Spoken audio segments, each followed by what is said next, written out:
بسم اللہ الرحمن الرحیم۔ ہمارا آج کا موضوع ہے شادی۔ شادی کیا ہے اور کیوں ضروری ہے، اور اس کے اہداف اور مقاصد کیا ہوتے ہیں، اور اس کی تیاری کیسے کرنی چاہیے۔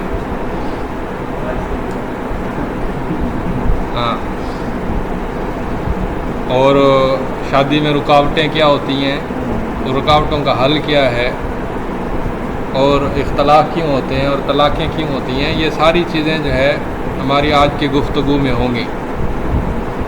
ویسے تو شادی پر پورا ایک کورس ہوتا ہے، شادی کورس، جو دینی اخلاقی ہوتا ہے، یونیورسٹیوں میں کرایا جاتا ہے نوجوانوں کو، شادی شدہ لوگوں کو بھی کرایا جاتا ہے، غیر شادی شدہ لوگوں کو بھی کرایا جاتا ہے۔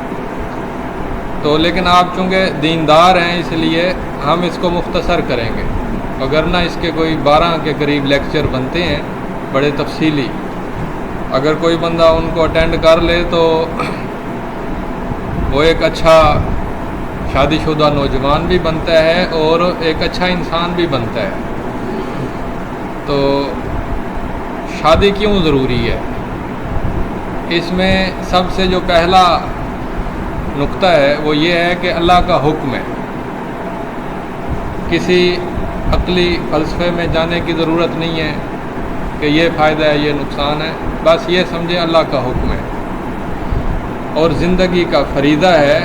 اور شادی کی ضرورت پر جو قرآن میں سب سے بڑی اور سب سے قیمتی اور سب سے زیادہ واضح آیت ہے وہ یہ ہے، وَأَنكِحُوا الْأَيَامَ مِنكُمْ وَالصَّالِحِينَ مِنْ عِبَادِكُمْ وَإِمَائِكُمْ،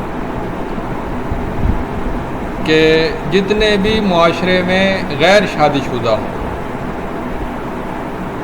جتنے بھی معاشرے میں غیر شادی شدہ ہوں، مرد ہوں یا عورتیں ہوں، ان سب کی شادیاں کر دو۔ ایامہ کہتے ہیں کہ وہ مرد جس کی بیوی فوت ہو جائے یا جس کی بیوی کو طلاق ہو جائے وہ الگ ہو جائے، ٹھیک ہے۔ اسی طرح ایامہ میں بیوہ بھی شامل ہے، مطلقہ بھی شامل ہے، نوجوان بھی شامل ہے، اور جو بوڑھی ہو گئی اور اسے رشتہ نہ ملا وہ بھی شامل ہے۔ تو سب کی شادیاں کر دو، کوئی ایک بھی بغیر شادی کے باقی نہ رہے، اور اتنی ان کی شادیاں کرو کہ اپنے نوکروں اور لونڈیوں اور غلاموں کی بھی شادیاں کر دو۔ یہ نکاح کے متعلق قرآن کی سب سے زیادہ اہم آیت ہے۔ اور شادی اس لیے بھی ضروری ہے کہ تمام انبیاء نے شادی کی، جو نہیں کر سکے وہ کسی وجہ سے نہیں کر سکے، وگرنہ تمام انبیاء نے اور اولیاء نے بھی شادی کی، کوئی ولی ایسا نہیں ہے جس نے شادی نہ کی ہو۔ تو قرآن میں اللہ فرماتے ہیں وَجَعَلْنَا لَهُمْ أَزْوَاجًا وَذُرِّيَّةً، ہم نے نبیوں کے لیے بیویاں بنائیں اور ان کی اولاد بنائی۔ ذریہ میں بچے ہوتے ہیں، بیٹے بیٹیاں، اور ذریہ میں پوتے پوتیاں نواسے نواسیاں شامل ہیں۔ یعنی جو نبی ہوتا ہے وہ صرف اپنے بچوں سے محبت نہیں کرتا، پوتے پوتیوں نواسے نواسیوں سے بھی محبت کرتا ہے، اور ان کو بھی ذہن میں رکھتا ہے کہ میرے بچے ہوں گے، میری نسل پروان چڑھے گی اور میرے لیے دعائیں کریں گے۔ اور اولیاء کی جو آیت ہے وہ ہے ربنا ہب لنا من ازواجنا وذریاتنا قرۃ اعین وجعلنا للمتقین اماما۔ یہ اللہ کے ولیوں کی دعا ہوتی ہے کہ اللہ ہمیں بیویاں عطا فرما جو کہ آنکھوں کی ٹھنڈک ہوں۔ اور شادی اس لیے بھی ضروری ہے کیونکہ گناہ سے حفاظت ہوتی ہے، جیسے اللہ نے فرمایا ہن لباس لکم وانتم لباس لہن، لباس ستر پوشی کا سبب ہوتا ہے۔ تو بیویاں خاوندوں کے لیے ستر کا کام کرتی ہیں، جیسے لباس ستر، اور جیسے لباس گرمی سردی سے بچاتا ہے، دھوپ سے بچاتا ہے، اور لباس جو ہے آسائش فراہم کرتا ہے، ویسے ہی بیوی سکون اور آسائش فراہم کرتی ہے۔ خامند بیوی کے لیے لباس ہے، بیوی خامند کے لیے لباس ہے۔ یہ بڑا گہرا استعارہ ہے، بہت گہرا استعارہ ہے، یعنی اس سے یہ ایک بنیادی ضرورت ہے۔ جیسے لباس بنیادی ضرورت ہے، شادی بھی بنیادی ضرورت ہے، اس سے دین کی حفاظت ہوتی ہے۔ اور جو ذہنی آسودگی ہے، یعنی جو جسم جان کے اندر جو کشمکش اور اضطراب اور قلق اور پریشانی کی جو کیفیت ہے، وہ شادی کے بعد وہ ختم ہو جاتی ہے۔ قرآن اسے کہتا ہے سکون۔ سکون کے الٹ ہے قلق، بے چینی، اضطراب۔ اور مودت کہتے ہیں انتہائی گہری محبت کو، جو دوستوں یاروں سے بھی بڑھ کر ہوتی ہے۔ اور قرآن اس میں کہتا ہے کہ شادی رحمت ہے، میاں بیوی کے درمیان رحمت کا رشتہ ہوتا ہے۔ رحمت کہتے ہیں کہ ہمدردی، عنایت، لطف و کرم، ہاتھ بٹانا، ایک دوسرے کا خیال کرنا، یہ سکون، مودت اور رحمت، یہ تین مقاصد قرآن نے بتائے ہیں۔ اور حدیث نے اسے بھی زیادہ اہمیت کے ساتھ توجہ دلائی، فرمایا کہ الدنیا کلھا متاع وخیر متاع الدنیا المرأۃ الصالحہ، کہ دنیا میں فائدے کی چیزیں بے شمار ہیں، مال و دولت بھی ہے، گھر بار بھی ہے، دوست یار بھی ہیں، تعلقات بھی ہیں، اور سیر و تفریح کے مواقع بھی ہیں، لیکن بہترین جو مال و متاع ہے، جو بہترین ساز و سامان ہے، جو دنیا کی بہترین چیز ہے، وہ نیک بیوی ہے۔ اور شادی کا ایک مقصد جوانی کی حفاظت ہے، جیسے فرمایا من استطاع منکم الباءۃ فلیتزوج فإنہ اغض للبصر واحسن للفرج۔ شرمگاہ کی حفاظت ہے، آنکھوں کی حفاظت ہے، تو اس سے زندگی کا مشن آسان ہو جاتا ہے۔ زندگی میں جو بھی اہداف ہوں، اس میں شادی اور بیوی مفید ثابت ہوتی ہے۔ آخری نبی کی سنت ہے، نبی صلی اللہ علیہ وسلم کی سنت سے پیچھے رہنا یہ کسی مومن کا شیوا نہیں ہے۔ تو نبی صلی اللہ علیہ وسلم نے خود فرمایا کہ میری آنکھوں کی ٹھنڈک بیویوں میں ہے۔ نماز میں بھی فرمایا نماز میں ہے۔ نماز اللہ کے ساتھ تعلق ہے، اور بیوی جو ہے وہ انسانوں کے ساتھ تعلق میں سب سے اچھا رشتہ ہے۔ آپ سے پوچھا گیا ہے اللہ کے رسول، آپ کو دنیا جہان میں مردوں اور عورتوں سب میں سب سے زیادہ محبوب کون ہے؟ فرمائے عائشہ رضی اللہ عنہا۔ پھر پوچھا گیا مردوں میں، فرمایا اس کا والد، ابوہا، اس کا والد۔ تو مطلب یہ ہے کہ آخری نبی کی سنت بھی ہے، اللہ کا حکم بھی ہے، گناہوں سے حفاظت بھی ہے۔ اچھا، کچھ منفی رجحانات ہوتے ہیں کہ کچھ لوگ شادیاں کرتے ہیں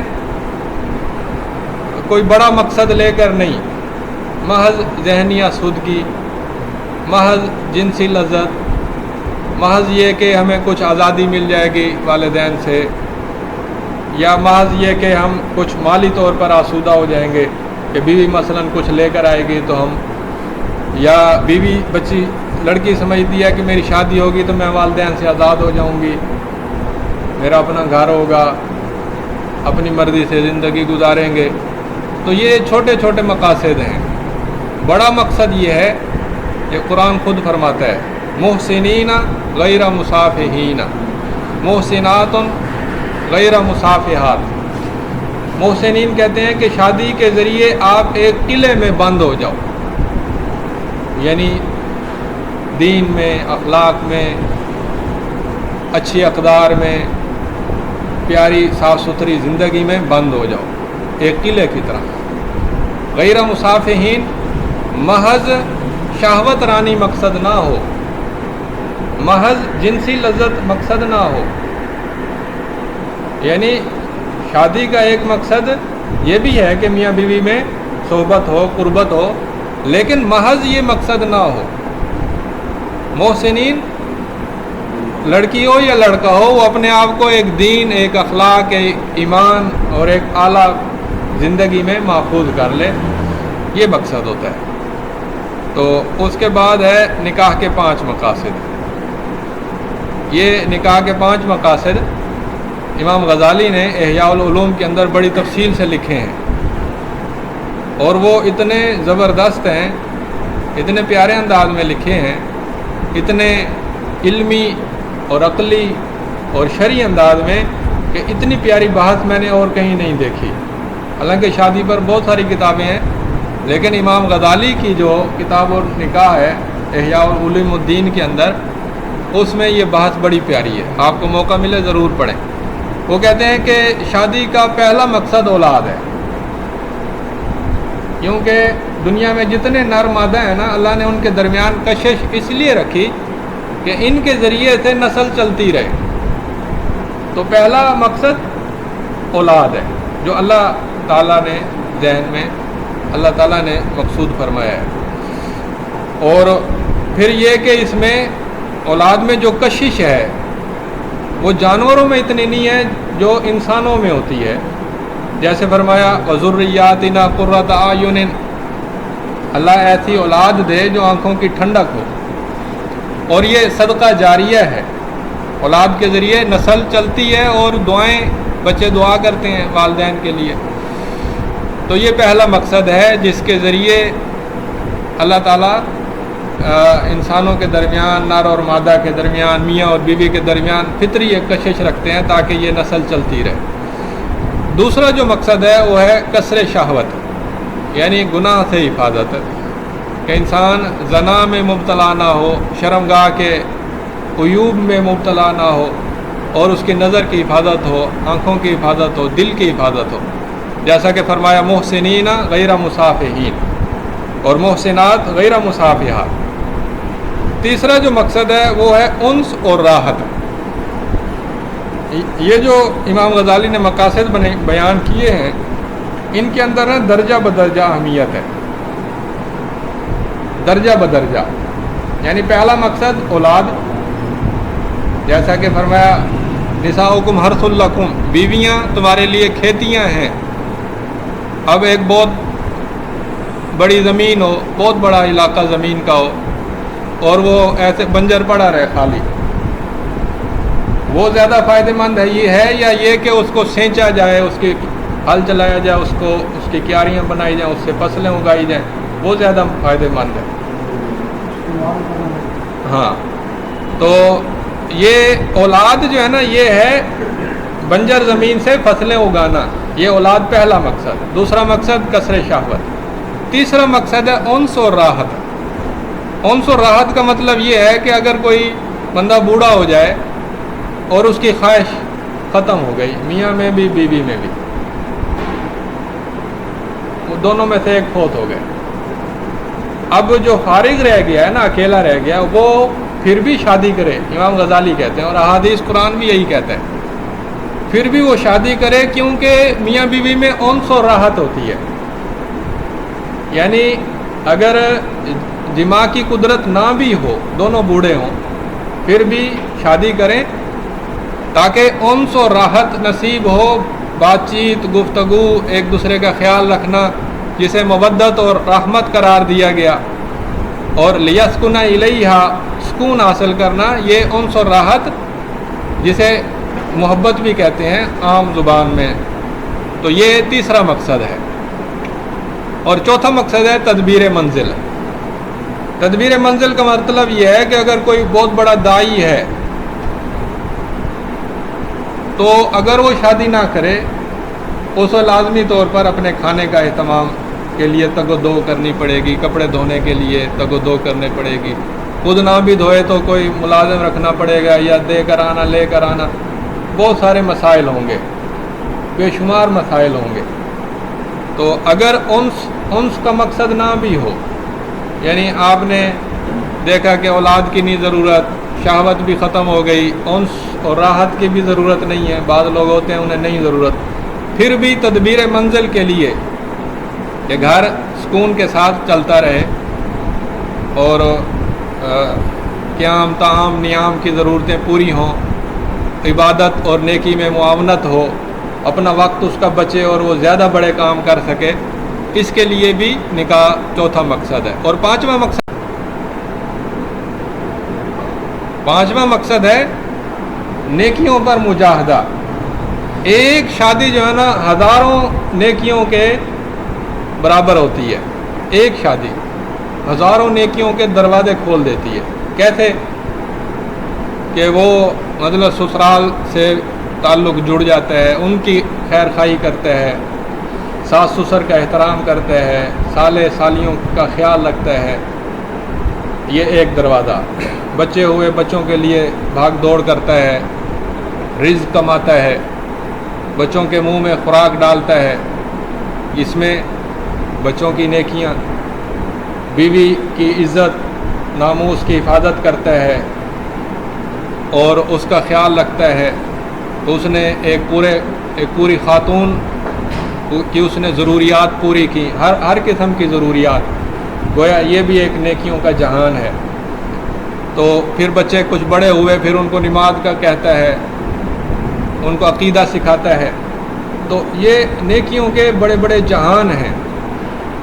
تو نفقہ، بچوں کی تربیت، اپنا وقت قربان کرنا اور اہل خانہ کا خیال رکھنا، یہ سارا کا سارا نیکیوں پر مجاہدہ ہے۔ تو اگر شادی نہ کریں تو اس کا سب سے بڑا ذاتی نقصان جو ہوتا ہے وہ یہ ہوتا ہے کہ انسان اگر زنا نہ بھی کرے تو ذہنی نفسیاتی طور پر مفلوج ہو جاتا ہے۔ جیسے نبی صلی اللہ علیہ وسلم نے فرمایا کہ الشیطان یجری کمجری الدم، کہ شیطان انسان کے اندر ایسے دوڑتا ہے جیسا کہ خون دوڑتا ہے، یعنی وہ کبھی نہ کبھی اس کو غلط راہیں دکھاتا ہے، غلط امیدیں دلاتا ہے، غلط قسم کے خوف میں مبتلا کرتا ہے، اسے یکسو نہیں بننے دیتا۔ تو یہ ذہنی، نفسیاتی، ایمانی اور اخلاقی نقصان ہے۔ دوسرا جو نقصان ہے وہ معاشرتی ہے۔ جیسے میں نے بتایا کہ عورت کھیتی ہے اور مرد کسان ہے۔ کسان جو ہوتا ہے نا بہت طاقتور ہوتا ہے، کیونکہ وہ ہل چلاتا ہے، بہت طاقتور ہوتا ہے۔ اگر اتنا طاقتور انسان ہل نہ چلائے اور کھیتی کو کاشت نہ کرے، گویا اس نے اپنی صلاحیتیں، اپنی جوانی، اپنی توانائی، سب کچھ اس نے زندگی تباہ کر دی۔ اس کی وجہ یہ ہے کہ جب کسان ہل چلاتا ہے اور پھر وہ فصل اگاتا ہے تو کتنے لوگ ہوتے ہیں جو اس فصل سے فیض یاب ہوتے ہیں۔ تو جو مرد ہوتا ہے وہ ایک اہل خانہ کی جب وہ نگہداشت کر سکتا ہے، ان کی حفاظت کر سکتا ہے، ان کا خیال رکھ سکتا ہے، فیملی کا سربراہ بن سکتا ہے، اور پھر وہ نہ بنے، گویا بزدل انسان ہے، نالائق انسان ہے اور انتہائی احمق انسان ہے کہ اس نے اپنی توانائیاں ضائع کر دی۔ تو یہ ایک تہذیبی اور تمدنی نقصان ہوتا ہے کہ وہ شادیوں سے جب بہت سارے لوگ پرہیز شروع کر دیں، مرد بھی عورتیں بھی، تو معاشرہ گھٹنا شروع ہو جاتا ہے، معاشرے کے اندر بوڑھوں کی کثرت ہونا شروع ہو جاتی ہے اور انسانی آبادی آہستہ آہستہ تباہ ہونی شروع ہو جاتی ہے، اور پھر دوسری قومیں غالب آ جاتی ہیں جو ذہنی طور پر، ایمانی اور اخلاقی طور پر زیادہ طاقتور ہوتی ہیں۔ تو یہ نکاح کے 5 مقاصد ہیں۔ تو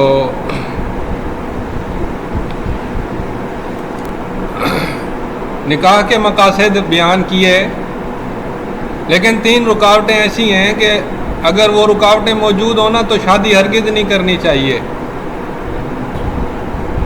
اور وہ 3 رکاوٹیں یہ ہیں کہ اگر کوئی بندہ نفقہ نہیں اٹھا سکتا، کسب معاش سے غافل ہے، ذمہ دار نہیں ہے، بالکل ذمہ دار نہیں ہے، اس کی شادی نہیں کرنی چاہیے، امام غزالی کہتے ہیں۔ اور قرآن حدیث کی روشنی میں یہی بات درست ہے کہ جو نفقہ کی ذمہ داری نہ لے، یا غافل ہو، سست ہو، کاہل ہو، مجرمانہ طبیعت کا ہو، اس کی شادی نہیں کرنی چاہیے۔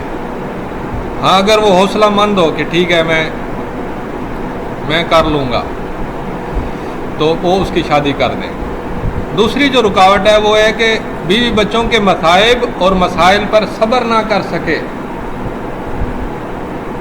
شادی کے بعد اتنا لاپرواہ ہو کہ اسے اندازہ ہی نہ ہو کہ بچوں کے کیا مسائل ہوتے ہیں، کہ تربیت کیسی کی جاتی ہے، بچوں کے مسائل پر صبر کرنا ہوتا ہے، بیوی کے مسائل پر صبر کرنا ہوتا ہے۔ جو ایسا بد اخلاق ہو، بد کردار ہو، جو صبر ہی نہ کر سکے، بیوی کو مارتا پیٹتا ہو، یا یہ امکان ہو کہ وہ مارے گا، پیٹے گا، ظلم کرے گا بچوں پر بھی، بیوی پر، اس کی شادی نہیں کرنی چاہیے۔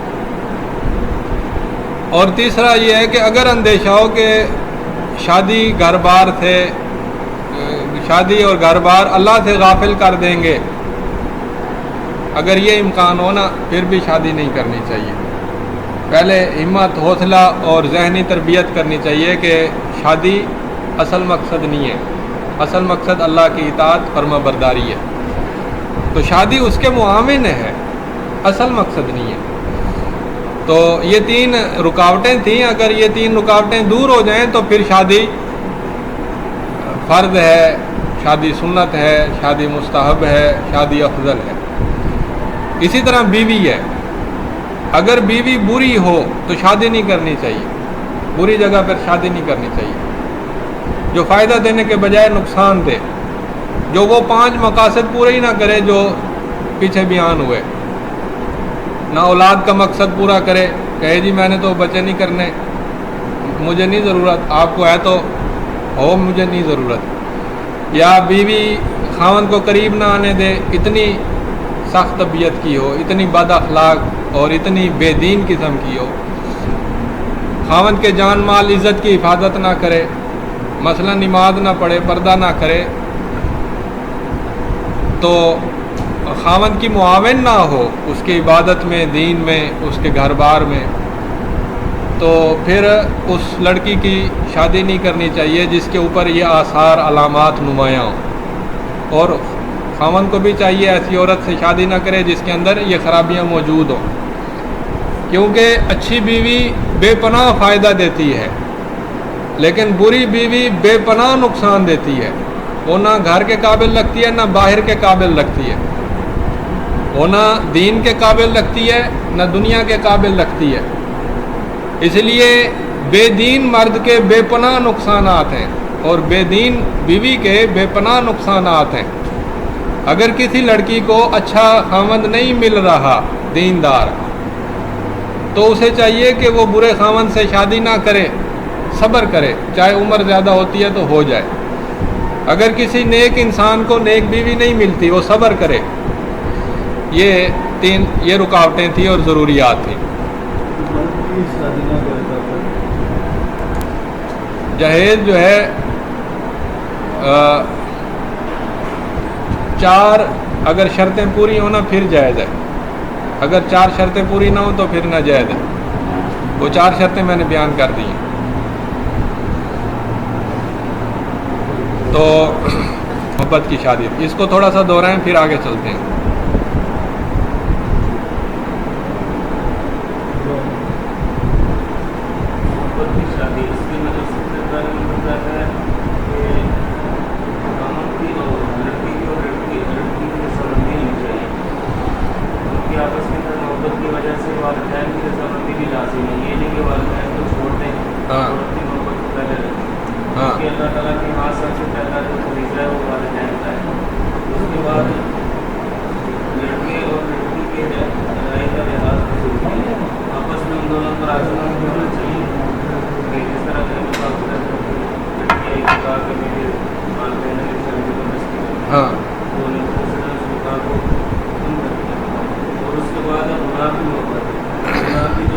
چلیں ٹھیک ہے، کیونکہ ٹائم ختم ہو رہا ہے، ہم اس سبق کو پورا کر لیں، آگے چلتے ہیں۔